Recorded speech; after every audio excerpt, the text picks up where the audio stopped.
Os mariñeiros da Illa da Arousa amenceron hoxe cunha sorpresa no illote do Oreoso, un veleiro varado na súa praia.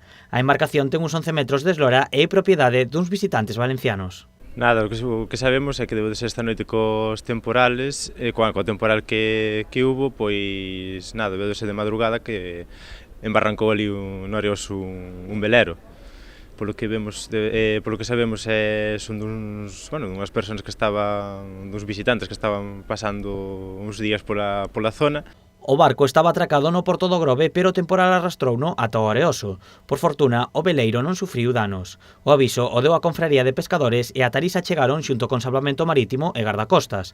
Posteriormente foron avisados os donos da embarcación. Estaba previsto que a última hora desta tarde e coa marea chea se realizasen as tarefas para reflotalo. Ahora, polo que nos comentaron, están esperando a que suba a marea, porque ahora mesmo está a marea baixa, e a ver se son capaces de retiralo eles dali. O varado do veleiro volve a poñer sobre a mesa a necesidade de protección do Oreoso. Dende o Concello continúan reclamando á Xunta un plan de uso do illote. Sí, o Oreoso levamos moito tempo reclamando ya á Xunta un plan de usos. A nosa concelleira de Medio Ambiente leva moito tempo luchando para que se faga algo, un control exhaustivo da zona.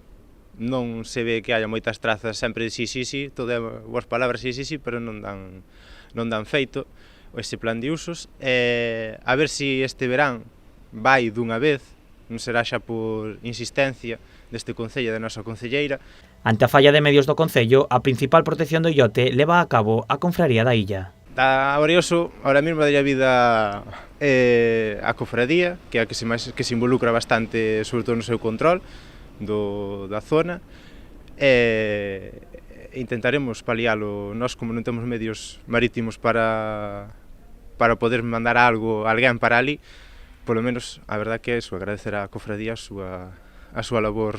O verán é a época na que máis sufre o Oreoso, por iso dende a illa confían en que a medida que se achegue esa estación poida incrementarse a protección do illote.